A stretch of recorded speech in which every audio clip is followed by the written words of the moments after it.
Dear students, कैसे हो आप सब स्टूडेंट्स। आज हम एक बहुत ही इंटरेस्टिंग चैप्टर या एक इंटरेस्टिंग सब्जेक्ट के बारे में बात करने वाले हैं, जो कि बीकॉम फर्स्ट ईयर के पर्सपेक्टिव से, कंपटीशन एग्ज़ाम्स के पर्सपेक्टिव से बहुत ही इम्पोर्टेंट है। हर एक एग्ज़ाम में कम्युनिकेशन से रिलेटेड क्वेश्चन पूछे जाते हैं और बीकॉम फर्स्ट ईयर का तो ये माइनर का सब्जेक्ट है।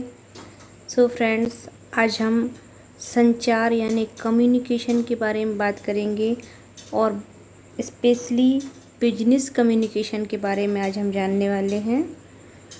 तो फ्रेंड्स, इस यूनिट 1 में मैं आपको व्यावसायिक संचार क्या है, व्यावसायिक संचार के कितने प्रकार होते हैं, व्यावसायिक संचार के क्या लाभ हानि मेरिट डिमेरिट्स होते हैं, ये सारी चीज़ों के बारे में आपको बताऊंगी। सो अंत तक वीडियो में बने रहिए। और फ्रेंड, इतनी इजी टू अंडरस्टैंड वे में आपको समझाने वाली हूँ कि आपको सारी चीज़ें अच्छे से क्लियरिटी से समझ में आ जाएंगी। सो फ्रेंड्स, चलते हैं अपने टॉपिक की तरफ। Hello friends, welcome back to my channel educational view by Kanta Bhadauria. Friends, अगर आपने अभी तक मेरे चैनल को सब्सक्राइब नहीं किया है तो सब्सक्राइब कर दें और बेल आइकन प्रेस कर दें, ताकि मैं इसी तरीके की वीडियोस जो आपके लिए बहुत इम्पोर्टेंट हैं, आपकी स्टडी मटेरियल में इंक्लूड की जा सकती हैं, लेकर के आती हूँ, तो आप उसकी नोटिफिकेशन आपको सबसे पहले मिले। और फ्रेंड्स, इसे लाइक कीजिए और अपने फ्रेंड्स में शेयर कीजिए, ताकि वो भी इस वीडियो को देखकर या सुनकर कुछ ऐसी चीज़ें जो उनके मन में डाउट होते हैं, वो डाउट्स उनके क्लियर हो सकें। सो फ्रेंड्स, चलिए शुरू करते हैं। फ्रेंड्स, यहाँ पर हम बात कर रहे हैं व्यावसायिक संचार की। देखिए, इसमें दो शब्दों से मिलकर बना है, एक व्यावसायिक और दूसरा क्या है, संचार। जैसे यहाँ पर लिखा हुआ है व्यावसायिक संदेश वाहन का अर्थ समझना, व्यावसायिक संदेश वाहन की क्रियाएं, माध्यम, संदेश वाहन के लाभ तथा सीमाओं का अध्ययन करना। 3 यूनिट का ओवरव्यू दिया हुआ है। यहाँ पर नीचे अगर हम स्क्रॉल करें तो यहाँ पर देखिए संचार का अर्थ है, परिभाषा है और संचार के बारे में और भी डिटेल इंफॉर्मेशन है। तो अगर हम बात करें सिर्फ संचार की, तो सूचनाओं के आदान प्रदान को हम संचार कहते हैं। ठीक है फ्रेंड्स, सूचनाओं का आदान प्रदान, जब भी हम कोई दो व्यक्ति आपस में किसी इन्फॉर्मेशन को शेयर करते हैं, चाहे वो बॉडी लैंग्वेज के थ्रू हो, चाहे वो आई कांटेक्ट के थ्रू हो, चाहे वो किसी सिंबल के थ्रू हो, या वो वर्बल या नॉन वर्बल हो सकती है, मौखिक अमौखिक हो सकती है। सो इस तरीके के सारे जो वार्तालाप दो इंसानों के बीच में होते हैं, सूचनाओं का जब हम एक्सचेंज करते हैं सूचनाओं को आपस में, तो उसको हम कम्युनिकेशन कहते हैं, संचार कहते हैं। अब फ्रेंड, पहला शब्द, दूसरे शब्द का हमने मतलब समझ लिया कि संचार क्या है। अब हम पहले शब्द का मतलब समझते हैं, जो है व्यावसायिक। व्यावसायिक का मतलब है जो कि व्यापार की क्रियाओं में उपयोग होने वाले संचार को हम व्यावसायिक संचार कहते हैं। देखिए, व्यावसायिक का मतलब है ऐसा काम या ऐसी प्रक्रिया जिससे हम वस्तु या सेवाओं के बदले धन की प्राप्ति करते हैं, लाभ की प्राप्ति करते हैं, जिनका उद्देश्य, व्यवसाय का मतलब होता है ऐसी व्यावसायिक क्रियाएं जिनका उद्देश्य लाभ कमाना होता है, उसको हम व्यवसाय कहते हैं। जब हम लाभ कमाने के उद्देश्य से वस्तुओं को या सेवाओं का विक्रय करते हैं, तो उसको हम व्यवसाय कहते हैं। और व्यावसायिक क्रियाओं में शामिल होने वाले संचार को हम व्यावसायिक संचार कहते हैं। चलिए, हम बुक के अकॉर्डिंग संदेश वाहन, अच्छा, संचार के और भी नाम हैं। इंग्लिश में तो कम्युनिकेशन कहते हैं इसको। हिंदी में इसके बहुत सारे नाम हैं, जैसे संप्रेषण हो गया, संचार हो गया, संदेश वाहन हो गया, ये सारे इसके नाम हैं। चलिए हम इसका अर्थ जानते हैं। संदेश वाहन शब्द को लैटिन भाषा में कम्युनिस शब्द से लिया गया है। लैटिन भाषा का जो कम्युनिस शब्द है उस शब्द से लिया गया है, जिसका अर्थ है कॉमन। कॉमन का मतलब समझते हैं आप, जो सभी के लिए एक समान हो उसको हम कॉमन कहते हैं। दो या दो से अधिक व्यक्तियों के बीच समान रूप से। अतः संदेश वाहन का अर्थ दो या दो से अधिक व्यक्तियों द्वारा विचारों को आपस में बांटना। जैसे कि मैंने आपको बताया, सूचना या विचारों का आदान प्रदान संदेश वाहन कहलाता है, संप्रेषण कहलाता है, जो कि मौखिक, अमौखिक, दैहिक, सांकेतिक सभी प्रकार का हो सकता है। ठीक है फ्रेंड्स, अब इसकी परिभाषा हम देख लेते हैं। तो फ्रेंड्स, प्रसिद्ध प्रबंधक एवं लेखक कीथ डेविस के अनुसार संदेश वाहन एक प्रक्रिया है जिसके अंतर्गत संदेश एवं समझ को एक व्यक्ति से दूसरे व्यक्ति तक पहुंचाया जाता है इन द सेम सेंस। ठीक है फ्रेंड्स, यानी कि जिस सेंस में मैं आपसे बात कर रही हूँ, आप मेरी बात करने से उसी सेंस में बात को समझें, उसको हम संदेश वाहन या संप्रेषण कहते हैं। चलिए, व्यावसायिक संदेश वाहन की यहाँ परिभाषा दी गई, जो कि मैं आपको समझा चुकी हूँ। प्रत्येक व्यावसायिक संस्था अपने उद्देश्यों में सफल होने के लिए भरपूर प्रयास करती हुए विभिन्न प्रकार की संदेश वाहन की प्रक्रिया अपनी संचार व्यवस्था में अपनाती है, जिसे हम व्यावसायिक संचार कहते हैं। जैसे कि अच्छी भाषा में बात करना, ग्राहकों से अच्छी तरीके से कम्युनिकेट करना ताकि हम उनकी पसंद नापसंद को समझ सकें। तो ये सारी चीज़ें उसमें होती हैं। ठीक है फ्रेंड्स, अब चलिए हम नेक्स्ट पेज पर चलते हैं।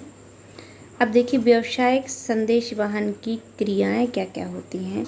तो व्यावसायिक संचार या संदेश वाहन में व्यवसाय की अनेक प्रकार की क्रियाएं करता है। देखिए, व्यवसाय की आंतरिक क्रियाएं और बाह्य क्रियाएं। देखिए, कोई भी व्यवसाय है वो आंतरिक क्रियाएं उसकी अलग होती हैं, यानी किसी पर्टिकुलर कंपनी में आंतरिक रूप से उसे कैसे मजबूत बनाना है, काम को किस तरीके से करवाना है, ऑफिस स्टाफ, लेबर वर्क, इन सबको कैसे हैंडल करना है, वो सारी व्यवस्थाएं जो है कंपनी का मैनेजर देखता है। और एक्सटर्नल जो उसकी एक्टिविटीज़ होती हैं, फंक्शंस होते हैं, वो अलग होते हैं कि व्यवसाय के बाहर उसे बाज़ार में कैसे रिएक्ट करना है, दूसरी कंपनियों से कैसे कम्पीट करना है। ये सारी चीज़ें जो उसकी बाह्य क्रियाओं में आती हैं। तो देखिए, आंतरिक क्रियाओं में हम देख पा रहे हैं जैसे प्रबंधक को सूचनाएँ। तो सबसे मेन फैक्टर होता है कंपनी का प्रबंधक, या जिसको हम मैनेजर डायरेक्टर बोलते हैं, वो सबसे प्रमुख होता है कंपनी में। तो उसको हम सूचनाओं का आदान प्रदान करते हैं, वो भी एक प्रकार का संदेश वाहन है। कर्मचारी वर्ग को सूचनाओं का आदान प्रदान करते हैं। देखिए, सूचनाओं का आदान प्रदान दो प्रकार से होता है।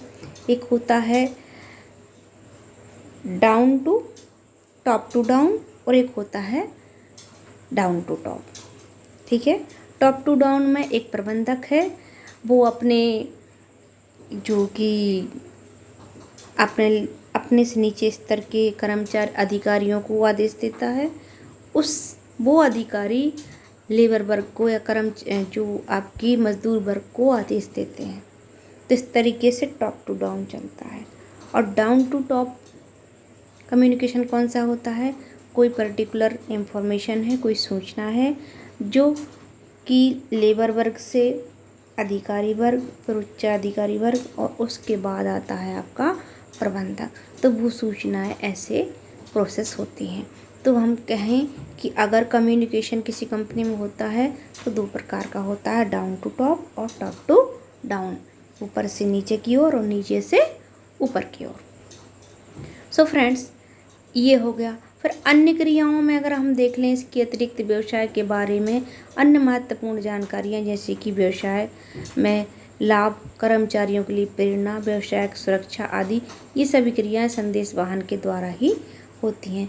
देखिए, जैसे कोई लेबर है, कोई कर्मचारी है, उसकी जो स्किल है, उसकी जो कार्य क्षमता है, उसको उसके कौशल को हमें ज़्यादा से ज़्यादा यूटिलाइज़ करना है, ज़्यादा से ज़्यादा उस कौशल को उपयोग में लाना है, तो हमें उसको क्या करना पड़ता है, अभिप्रेरित करना पड़ता है, मोटिवेट करना पड़ता है, उसकी क्षमताओं को खोजना पड़ता है, उसे इस तरीके से मोटिवेशन दें ताकि वो अच्छे से दिल लगा कर काम करे और हमारी कंपनी को ज़्यादा से ज़्यादा बेनिफिट हो। तो ये बाह्य क्रियाएँ, अन्य क्रियाएँ हो गई। अब हम एक्सटर्नल फंक्शन यानी बाह्य क्रियाओं के बारे में समझते हैं। तो देखिए, वस्तु एवं सेवाएं प्राप्त करना।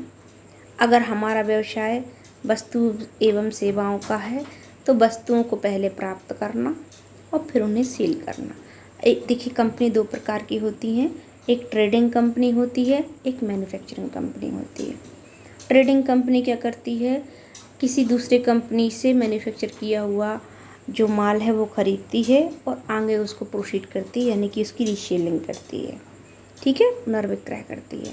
और जो आपकी मैन्युफैक्चरिंग यानी निर्माता कंपनी होती है वो खुद माल को बनाती है और खुद ही उसे सेल आउट करती है। तो ये आपका हो गया। फिर उसके बाद वस्तु एवं सेवाओं को बेचना, पहले तो भाई खरीदना और फिर उनको बेचना। फिर व्यवसाय के स्वामियों को सूचना प्रदान करना, सरकार को सूचना प्रदान करना, व्यवसायिक प्रतिष्ठा। तो देखिए, इनमें जो अगले कॉलम है आपके, जैसे हमने कहा कि व्यवसाय के स्वामियों को सूचना प्रदान करना।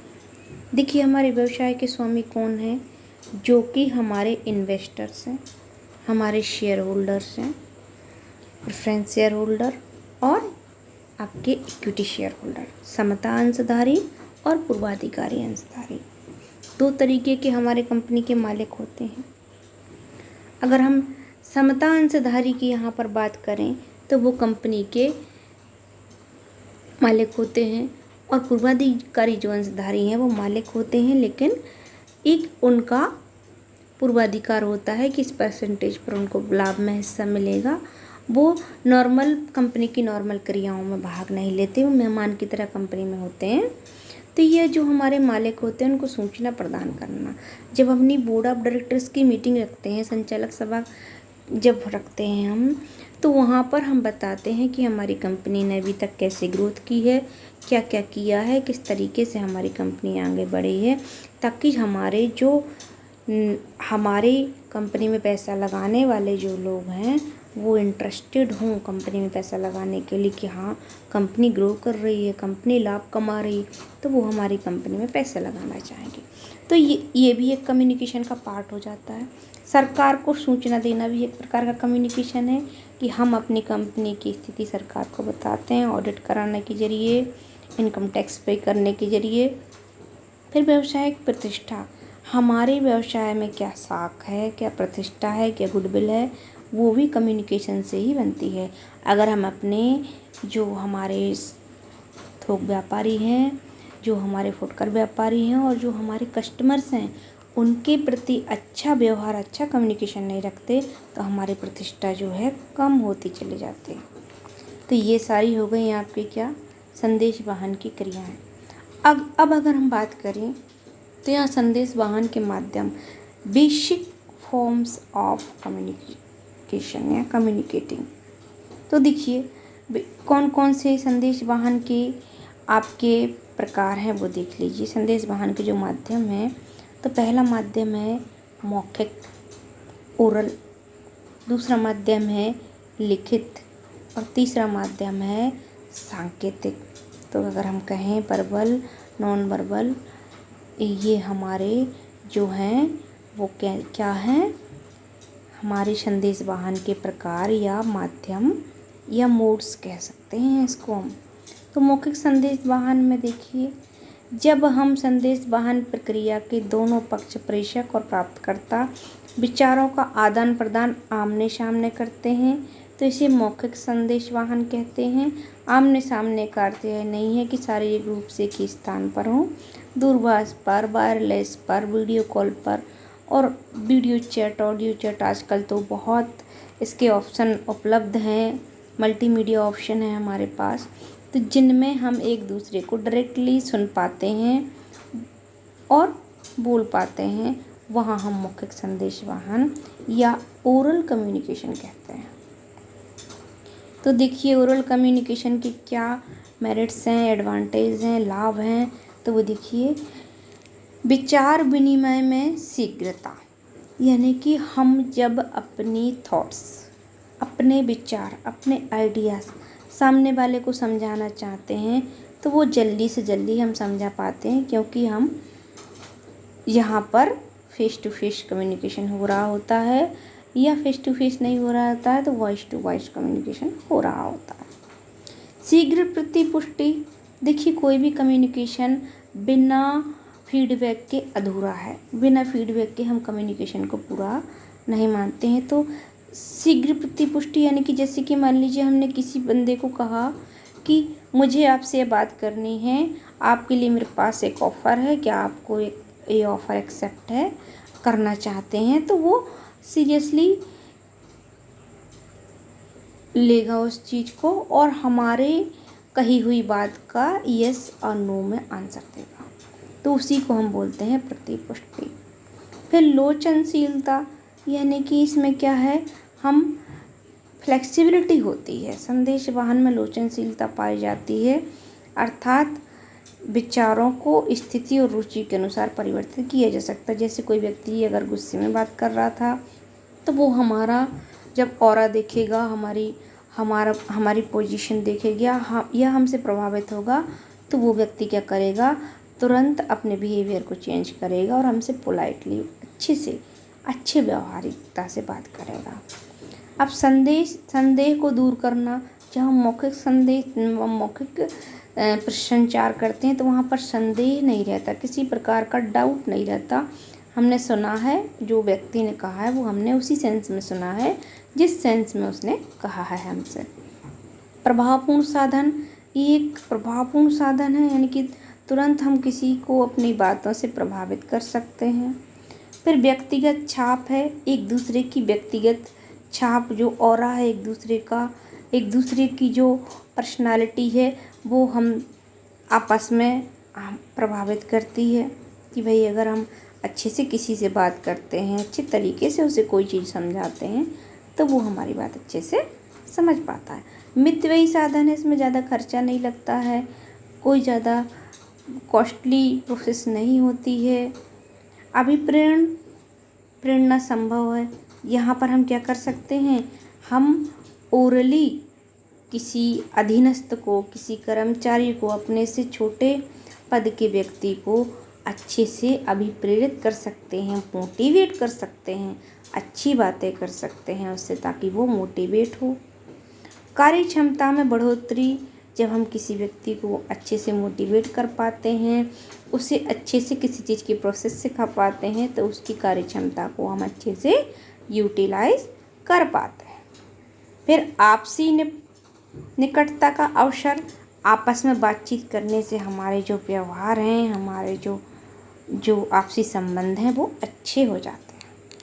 मौखिक संदेश वाहन की सीमाएं या डिमेरिट्स या लिमिटेशन अगर हम बात करें तो देखिए, खर्चीली पद्धति, जब काम उपयोगी सूचनाओं को दूरस्थ स्थानों पर टेलीफोन आदि के द्वारा भेजा जाता है तो मौखिक संदेश वाहन की पद्धति खर्चीली हो जाती है। लंबे संदेशों के लिए अनुपयुक्त, अगर हमें किसी से कोई लंबी बात करनी है, बड़ा संदेश देना है, तो जब हम उसे मौखिक तौर पर समझाते हैं तो हो सकता है वो सामने वाला व्यक्ति सुन कर के भूल जाए, तो ऐसे में ये उसके लिए उपयुक्त नहीं है।